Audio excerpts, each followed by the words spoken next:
Oui. Non, pas du tout, je savais pas. Oui, tout à fait. Voilà, j'ai déjà vu dans les tramways et autres. Non, moi j'étais pas au courant. Non. Oui, moi non plus, ça m'étonne pas.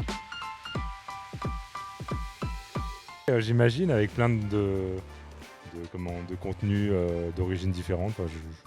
Voilà. Et faire briller un peu aussi l'aura français en version européenne. Je pense que c'est une ville qui peut avoir suffisamment d'organismes culturels, artistiques pour essayer d'avoir ce titre justement à ces deux lieux. C'est que ça promouvoit des événements artistiques, donc pas mal d'expositions et d'événements, ça peut être festival ou autre. Pour moi, c'est plutôt ça, quoi.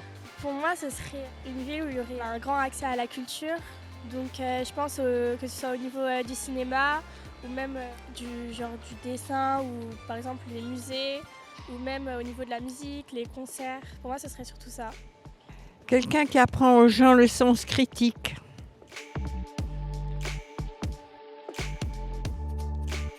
Je pense que oui. Ah bah oui, parce que Clermont-Ferrand, il n'y a rien. Bourges, il n'y a rien. Et Rouen, ça va jouer entre Montpellier et Rouen, je pense.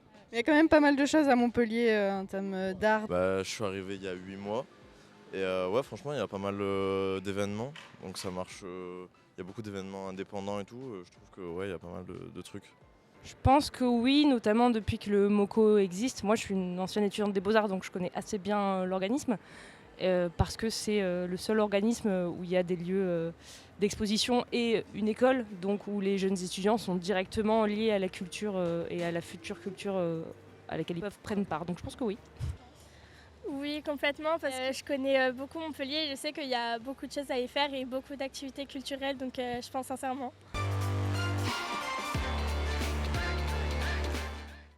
Déjà, le fait que Montpellier, je sais que ça attire beaucoup de gens, surtout des étudiants. J'ai l'impression que les jeunes s'intéressent de plus en plus à la culture et ça peut être une très bonne activité de pouvoir se cultiver comme ça.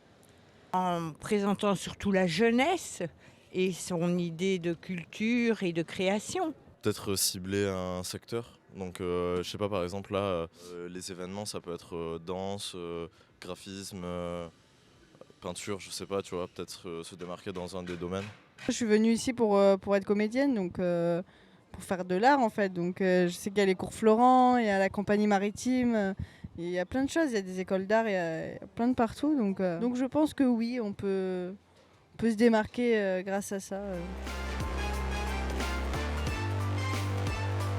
Il n'y a pas longtemps, il y a quelques années, il y avait eu les 100 artistes en ville, qui était un événement pas mal, parce que du coup c'était dans toute la ville, ça faisait un parcours d'œuvres. Et je pense que ce genre d'événement, c'est chouette, parce que ça fait vivre tous les lieux de la ville, y compris les lieux qui ne sont pas forcément visités d'habitude. Il y avait eu la même chose avec l'école d'architecture. Donc voilà, ce genre d'événements, je trouve, sont plutôt cool et font vivre un peu toute la ville. Avec l'agora, je pense, et le fait que la danse, c'est quelque chose d'assez fort à Montpellier. Et dans le théâtre, la danse, la musique est ouverte quand même au grand public. Parce qu'il y a beaucoup de spectacles gratuits, bien que maintenant ça devient de plus en plus payant, hein, je remarque. Bon. Je pense des nouvelles expositions ou même des concerts. Je sais qu'il y en a beaucoup ici. Moi j'aime bien les arts de rue, genre les danses, les petits spectacles de rue, j'adore ça. Ouais. Donc je pense qu'on pourrait faire ça. Il y a des grands festivals à Montpellier ou pas ? Non, moi je connais que le festival d'Avignon, mais c'est pour ça que j'aime bien les... Moi aussi je viens d'Avignon. Un grand festival quoi, à Montpellier, c'est ça ? Ouais, un festival avec plein d'arts de rue, de tout art différent, je trouve ça super intéressant à faire. Et moi je trouve qu'il devrait plus avoir accès pour tous les gamers. Il n'y a pas assez de visibilité, je trouve. C'est tout le temps dans des petites rues et c'est pas assez visible. Et pareil pour le cinéma, je trouve qu'il n'y a pas assez de festivals de cinéma. C'est souvent les petites villes avec les petites rues. Le théâtre n'a pas du tout de visibilité, je trouve, et c'est très dommage. Alors moi je vais beaucoup au cinéma et je vais aussi voir des expositions vers la comédie. Voilà. Il y a 2 jours, je suis allé au MOCO voir la nouvelle expo. L'hôtel des collections et la Panacée. Au théâtre de la Comédie, j'ai été voir un ballet, une chorégraphie. Cinéma. Ouais, c'est classique. Voir le musée Fabre, il était vraiment sympa.